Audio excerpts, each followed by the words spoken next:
નમસ્કાર વિદ્યાર્થી મિત્રો, મારી યુટ્યુબ ચેનલ સંજય પટેલમાં આપ સૌનું હાર્દિક સ્વાગત છે. મિત્રો, આજના વિડીયોની અંદર આપણે ધોરણ 6 વિષય છે વિજ્ઞાન, જેનો પાઠ 3 જેનું નામ છે ઉચિત આહાર સ્વસ્થ શરીરનો માર્ગ, તેના ભાગ 2 ની અંદર આજે આપણે પાઠ સમજૂતી અને તેમાં આવતા પ્રશ્ન જવાબો છે તેના વિશે શીખવાના છીએ. વિદ્યાર્થી મિત્રો, જો તમે મારી ચેનલમાં નવા હોય તો મારી ચેનલને જરૂરથી સબસ્ક્રાઇબ કરો. વિડીયો સારો લાગે તો લાઈક કરો, શેર કરો અને બેલ નોટિફિકેશન ઓન કરો, જેથી મારા આગળના નવા વિડીયો પણ આપને મળતા રહે.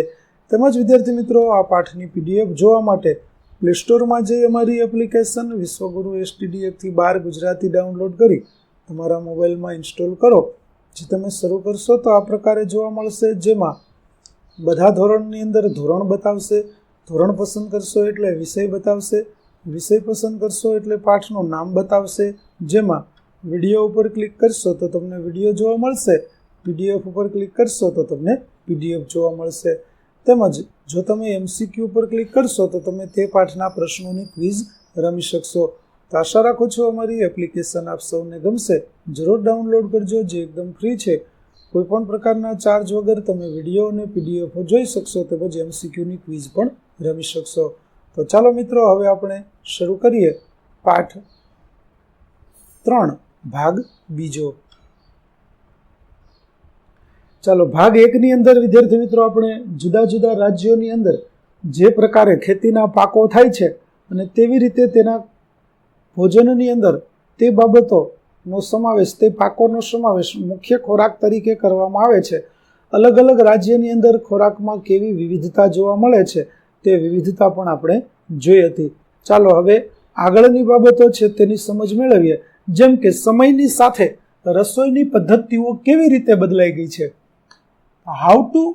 How have cooking practices changed over times. એટલે કે સમય સાથે તમે શીખ્યા કે દરેક રાજ્યમાં ખોરાકની આદત અલગ અલગ હોય છે. આપણી ખોરાકની પસંદગીઓ તેમજ ખોરાક તૈયાર કરવાની પદ્ધતિઓ પણ એકબીજાથી અલગ હોઈ શકે છે. શું આપણી ખોરાકની આદતો અને રસોઈ બનાવવાની પદ્ધતિઓ સમય જતાં બદલાય છે? તો હા, સમયની સાથે સાથે રસોઈની અંદર આપણે જે બાબતો કે જે સામગ્રીનો ઉપયોગ કરતા હતા તે સામગ્રીની અંદર આપણે ઘણા બધા અંશે બદલાવો કરેલા જોઈ શકીએ છીએ. ચાલો આપણે તેની નોંધ કરીએ કે રસોઈની પદ્ધતિઓ કેવી રીતે બદલાય સમયની સાથે. તો ચાલો પરસ્પર ચર્ચા કરીએ અને શોધીએ. તો તેના માટે તમારે વડીલો પાસેથી તેમાંની ખાવાની આદતો અને રસોઈની પદ્ધતિઓ વિશે માહિતી એકત્રિત કરવા માટે નીચેના પ્રશ્નોની યાદી તૈયાર કરો. નીચે કેટલાક નમૂનાના પ્રશ્નો આપેલા છે. તો ચાલો આપણે તે પ્રશ્નો અને તેના જવાબો મેળવીએ. કે તમે હજુ પણ કેવા પ્રકારનો ખોરાક ખાઓ છો અને શું નવું ખાવાનું ચાલુ કર્યું છે? તો આપણને કંઈક આવો જવાબ મળશે કે આપણે હજુ પણ રોટલી, દાળ ભાત, ખીચડી, લસણની ચટણી, બાટી, બાજરીના રોટલા વગેરે જેવા ખોરાક ખાઈએ છીએ. અને pizza, vada pav, burger, cake, noodles, macaroni, puff વગેરે આપણે આજકાલ જે ખાઈએ છીએ તે નવો ખોરાક છે કે જે જૂના સમયની અંદર આપણને જોવા મળતો ન હતો. એટલે કે ખોરાકની આદતોની અંદર આપણે ઘણો બધો બદલાવ કરેલો છે. બીજો પ્રશ્ન છે કે સમય જતાં રસોઈની પદ્ધતિઓમાં શું ફેરફાર થયા છે? તો શેકવા માટે ખાસ પ્રકારના ફાયર ક્લે વાસણો આજે ઉપલબ્ધ છે. પકવવા માટે આપણી પાસે ઓવન કે માઇક્રોવેવ ઓવન છે. અને અન્નની જાળવણી માટે આપણી પાસે રેફ્રિજરેટર છે. એટલે કે રસોઈની આ પદ્ધતિઓમાં આપણને ફેરફારો જોવા મળે છે. તો હવે આ ફેરફાર થવાનું કારણ શું, કે આવા બદલાવો શા માટે આવ્યા?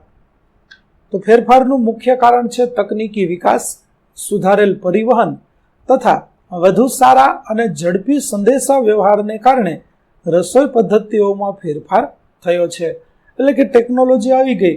જે જૂના સમયની અંદર આપણે ચૂલા ઉપર રસોઈ બનાવતા હતા તેની જગ્યાએ આપણે ઇલેક્ટ્રિક સગડીનો ઉપયોગ રસોઈની અંદર કરતા થયા છીએ. તો ટેકનોલોજીની સાથે સાથે આપણે કદમ મિલાવવા માટે આવા બદલાવો કરવા જરૂરી હતા અને તે બદલાવો આપણે કર્યા છે.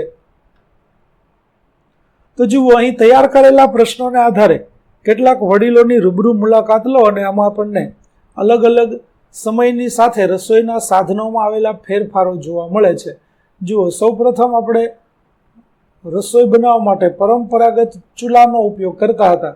તેની જગ્યાએ આજે આપણે આધુનિક ગેસથી ચાલતી સગડી છે તેનો ઉપયોગ કરીએ છીએ. એવી જ રીતે કોઈ પણ વસ્તુનો ક્રશ કે ભૂકો કરવા માટે આપણે પથ્થરનો ખલદસ્તો છે તેનો ઉપયોગ કરતા હતા. ખાયણી જેને આપણે કહીએ છીએ, જેમાં પથ્થરનો અથવા તો અત્યારે આપણે સ્ટીલના ઉપયોગ કરીએ છીએ. તો એની જગ્યાએ અત્યારે કોઈ પણ વસ્તુનો તમારે જો ભૂકો કરવો છે તો તેના માટે તમે ઇલેક્ટ્રિક ગ્રાઇન્ડર એટલે કે મિક્સચર છે તેનો ઉપયોગ કરી અને સરળતાથી અને ખૂબ જ ઝડપથી આપણે આ કામ કરી શકીએ છીએ. તો તમે લીધેલા ઇન્ટરવ્યુનું તારણો શું? વિદ્યાર્થી મિત્રો, આપણે જે પ્રશ્નો પૂછ્યા તે આપણે વડીલોને પૂછ્યા અને રસોઈની આપણને જે માહિતી મળી તેનું આપણે તારણ કાઢી શકીએ કે રસોઈની રીતો કે જેને રાંધણ કળાની પદ્ધતિઓ પણ કહેવામાં આવે છે તે સમયની સાથે બદલાય છે. પરંપરાગત અને આધુનિક રાંધણ પ્રથાઓ વચ્ચે નોંધપાત્ર તફાવત છે. કેવો તફાવત? તો કે અગાઉની મોટાભાગની રસોઈ ચૂલાનો ઉપયોગ કરીને બનાવવામાં આવતી હતી, જ્યારે આજના સમયમાં આપણામાંના મોટા ભાગના લોકો આધુનિક ગેસ સગડીનો ઉપયોગ કરી અને રસોઈ બનાવે છે. તો વિદ્યાર્થી મિત્રો, તમારા ઘરે રસોઈ બનાવવા માટે શાનો ઉપયોગ થાય છે?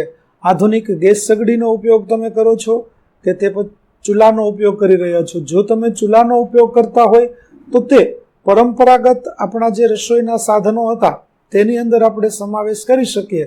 પણ જો તમે આધુનિક ગેસ સગડીનો ઉપયોગ કરતા હશો તો તે આપણે આધુનિક યુગની જે બાબતો છે તેનો ઉપયોગ કરીએ છીએ.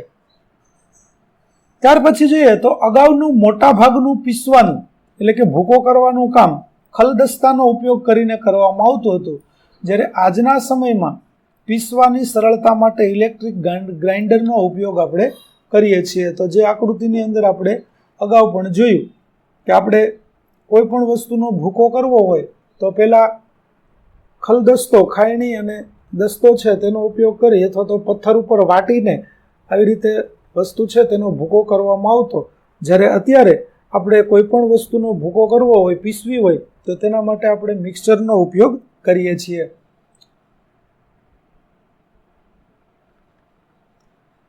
રાંધવા અને પીસવાની આ સિવાયની અન્ય રીતો કઈ હતી તે શોધો. શા માટે આ રાંધણ પ્રથાઓ સમયની સાથે બદલાય છે? આ બદલાવ કદાચ તકનીકી વિકાસ, સુધારેલ પરિવહન અને વધુ સારા સંદેશા વ્યવહાર જેવા કારણોને લીધે આવ્યો હશે. તો આની ચર્ચા આપણે વિદ્યાર્થી મિત્રો અગાઉ કરી કે ભાઈ આ બદલાવ આવ્યા તેનું કારણ શું? તો કે તકનીકી વિકાસ, ટેકનોલોજીની સાથે સાથે સમયની સાથે સાથે ઘણા બધા પરિવર્તનો આવ્યા અને એ પરિવર્તનોનો આપણે સ્વીકાર કર્યો એટલે આવા બદલાવો આપણને જોવા મળી રહ્યા છે. ચાલો, ત્યાર પછી હવે નવો મુદ્દો, આહારના ઘટકો ક્યાં ક્યાં છે? તો ચાલો જોઈએ. મેદુ અને મિષ્ટી તેની શાળામાં આયોજિત પરંપરાગત વાનગી મહોત્સવની મુલાકાત લે છે અને આ મહોત્સવની થીમ સ્વસ્થ આહાર, સ્વસ્થ જીવન છે તેવી હતી. નીચે જુઓ, તમને અલગ અલગ ફોટોગ્રાફ આપેલા છે જેમાં વાનગી મેળાની અંદર આસામી વાનગીઓ, ગુજરાતી વાનગીઓ, રાજસ્થાની વાનગીઓ છે તે અલગ અલગ જગ્યાએ રાખવામાં આવેલી છે અને તે મહોત્સવની અંદર આવી રીતે જુદી જુદી રાજ્યોની અંદર જુદા જુદા ભોજન લેવામાં આવે છે. તે પરંપરાગત ભોજન વિશે માહિતી પણ આપવામાં આવી છે અને તેની વાનગીઓ છે તે લોકો માટે પીરસવામાં પણ આવી રહી છે. મહોત્સવમાં વિવિધ પ્રકારની વાનગીઓ દર્શાવતા વિવિધ સ્ટોલ્સ બનાવવામાં આવ્યા છે. ડોક્ટર પોષિતા એક આહાર નિષ્ણાંત છે જે વિદ્યાર્થીઓને સમજાવે છે કે સ્વાસ્થ્ય એ સાચી સંપત્તિ છે. તો ચાલો સમજીએ કે ડોક્ટર પોષિતાનું આવું કહેવાનો અર્થ શું. સ્વાસ્થ્ય એ સાચી સંપત્તિ છે, તો સ્વાસ્થ્ય સાચી સંપત્તિ કેવી રીતે હોઈ શકે? ચાલો તેની વિશે આપણે જાણકારી મેળવીએ. તો શું તમે ક્યારેય ભોજન લેવાનું ચૂકી ગયા છો? જ્યારે તમે ભોજન લેવાનું ચૂકી જાઓ છો ત્યારે તમને કેવું લાગે છે? તો જ્યારે પણ આપણે ભોજન લેવાનું ચૂકી ગયા હોઈએ તો ત્યારે આપણને ક્યાંય ગમતું નથી.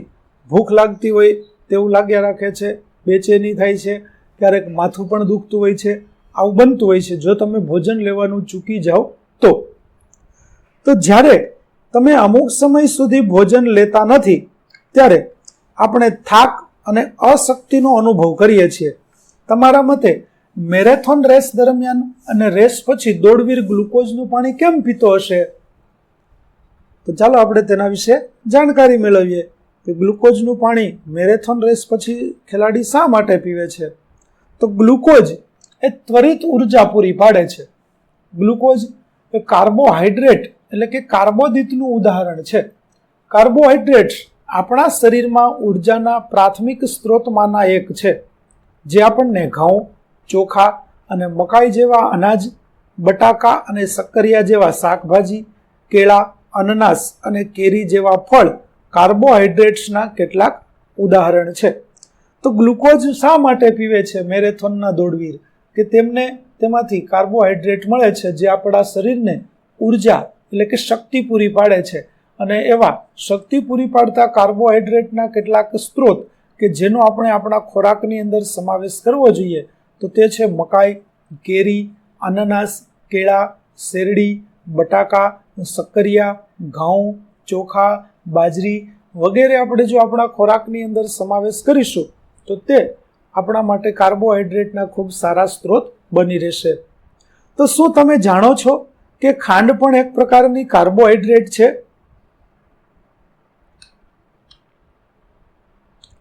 તમારા મતે શિયાળામાં આપણે પરંપરાગત આહારના ભાગરૂપે લાડુ ખાવાનું કેમ પસંદ કરીએ છીએ? વિદ્યાર્થી મિત્રો, શિયાળાની અંદર તમારા ઘરે આવા લાડુ બનતા હશે તો આપણા લાડુ આપણે શિયાળાની અંદર શા માટે ખાઈએ છીએ? તો ચાલો જોઈએ તેને વિશે. લાડુના મુખ્ય ઘટક તરીકે ચણાનો લોટ અથવા ઘઉંનો લોટ અને ઘી તથા ગુંદ જે ખાદ્ય ગુંદ આવે છે તે. આ સિવાય સૂકો મેવો તો તેમાં આપણે કાજુ, બદામ, કિસમિસ વગેરે નાખતા હોઈએ છીએ. ત્યાર પછી ખાદ્ય બીજ જેમાં મગજતરી અને ખસખસ વગેરે જેવા બીજ આપણે નાખીએ છીએ. ઘી અને વિવિધ પ્રકારના તેલને અન્ય પ્રકારના આહાર ઘટક હેઠળ વર્ગીકૃત કરવામાં આવે છે જેને ચરબી કહેવામાં આવે છે. તો આવા અલગ અલગ બાબત વસ્તુઓ ભેગી કરી અને આપણે આ લાડુ બનાવીએ છીએ, જે લાડુ આપણા માટે ઉર્જાનો એક સારો સ્ત્રોત બની રહે છે અને ચરબી છે તે પણ આપણને તેમાંથી પ્રાપ્ત થાય છે. એટલા માટે શિયાળાની અંદર આપણે આવા લાડુ છે તે બનાવીને અવશ્ય ખાવા જોઈએ.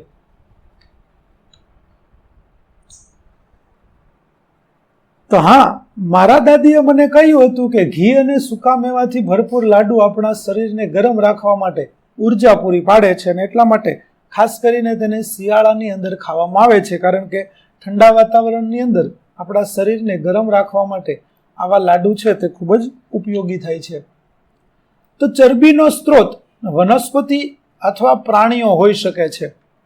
એટલે કે ચરબી આપણને બેમાંથી, વનસ્પતિ અને પ્રાણીજ પેદાશો છે તેમાંથી પ્રાપ્ત થાય છે. જેમ કે મગફળી, અખરોટ, નાળિયેર અને બદામ જેવા સૂકા મેવાના બીજ તથા અન્ય બીજ જેવા કે કોળાના બીજ અને સૂર્યમુખીના બીજ ચરબીના કેટલાક સ્ત્રોત છે. ચરબી એ સંગ્રહિત ઉર્જાનો સ્ત્રોત છે.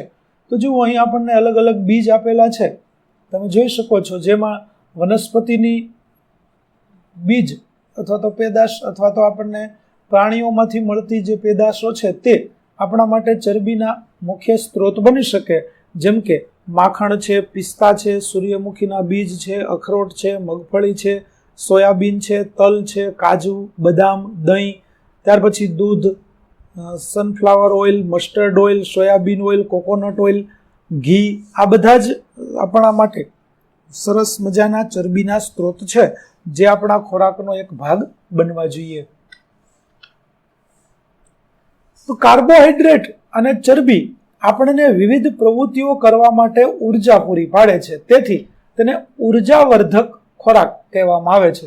મુખ્ય સ્ત્રોત તરીકે કાર્બોહાઈડ્રેટ્સ અને ચરબી ધરાવતી હોય તેવી વધુ ખાદ્ય ચીજોને ઓળખો.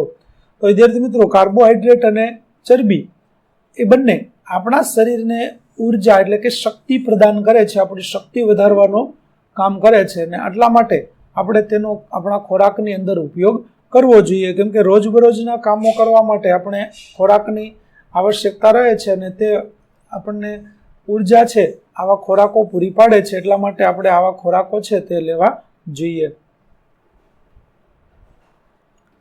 અહીં એક સરસ વિશેષ જાણકારી આપી છે કે ધ્રુવીય રીંછ પોતાની ચામડી નીચે ઘણી ચરબી એકઠી કરે છે, અને આ ચરબી ઉર્જાના સ્ત્રોત તરીકે કામ કરે છે. તે તેમને મહિનાઓ સુધી શીત નિંદ્રા દરમિયાન ખાધા વિના ટકી રહેવા માટે સક્ષમ બનાવે છે. એટલે કે ધ્રુવીય રીંછ છે તે અમુક સમય માટે શીત નિંદ્રાની અંદર જતું રહે છે, ત્યારે તેના શરીરની નીચે જે ચામડીની નીચે જે ચરબી સંગ્રહિત થયેલી હોય છે તે ચરબી તેના શરીરને ઉર્જા પૂરી પાડે છે, એટલે તેને ઘણા લાંબા સમય સુધી ભોજન વિના ચાલી શકે છે. ત્યાર પછી પ્રોટીન વિશે જોઈએ તો પ્રોટીન એ પણ આપણા ખોરાકનો એક મહત્વપૂર્ણ ઘટક છે. તો પ્રોટીન શેમાંથી મળશે આપણને? તો દૂધની બનાવટો અને કઠોળ એ પ્રોટીનના સારા સ્ત્રોત છે. રમતવીરોને તેમના સ્નાયુઓ મજબૂત કરવા માટે વધુ માત્રામાં પ્રોટીનની જરૂર હોય છે. લોકો વનસ્પતિ તેમજ પ્રાણીઓમાંથી પ્રોટીન મેળવે છે. વનસ્પતિજન્ય પ્રોટીનના કેટલાક ઉત્તમ સ્ત્રોતોની અંદર તો દાળ, કઠોળ, વટાણા અને સૂકો મેવો છે, જ્યારે પ્રોટીનના પ્રાણીજન્ય સ્ત્રોતની અંદર દૂધ, પનીર, ઈંડા, માછલી અને માંસ છે. તો પ્રોટીનયુક્ત ખોરાક આપણા શરીરની વૃદ્ધિ અને સમારકામમાં મદદ કરે છે, તેથી તેમને શક્તિવર્ધક ખોરાક કહેવામાં આવે છે. તો પ્રોટીન આપણને શામાંથી મળે તેના વિશે આપણે જાણકારી જોઈ, જેમાં વનસ્પતિમાંથી પ્રાપ્ત થતા હોય તેવા પ્રોટીનના સ્ત્રોતો પણ આપણે જોયા, અને પ્રાણીઓમાંથી પ્રાપ્ત થતા હોય તેવા પ્રોટીનના સ્ત્રોતો છે તે આપણે જોયા. જેમાં વનસ્પતિમાંથી પ્રાપ્ત થતા હોય તેવા સ્ત્રોતોમાં દાળ, કઠોળ, વટાણા અને સૂકો મેવો, જ્યારે પ્રાણીમાંથી પ્રાપ્ત થતા હોય તેવા દૂધ, પનીર, ઈંડા, માછલી, માંસ વગેરે આપણા શરીરના વૃદ્ધિ અને સમારકામની અંદર આપણને આ પ્રોટીનયુક્ત ખોરાક છે તે મદદ કરે છે, અને આપણા શક્તિની અંદર તે વધારો કરે છે. એટલા માટે જ પ્રોટીનયુક્ત પદાર્થોને કે ખોરાકને શક્તિવર્ધક ખોરાક કહેવામાં આવે છે.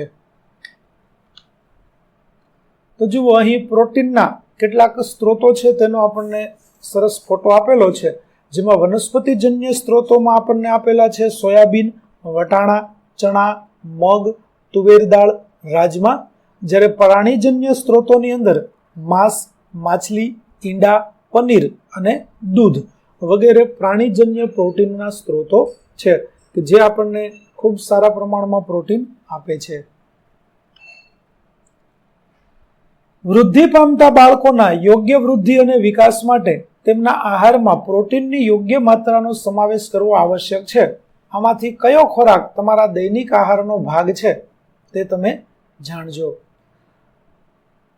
આપણે જે અગાઉ સ્ત્રોતો જોયા તે સ્ત્રોતોમાંથી આપણે મોટા ભાગનો ખોરાક છે તેનો સમાવેશ આપણા ભોજનની અંદર કરવો જોઈએ.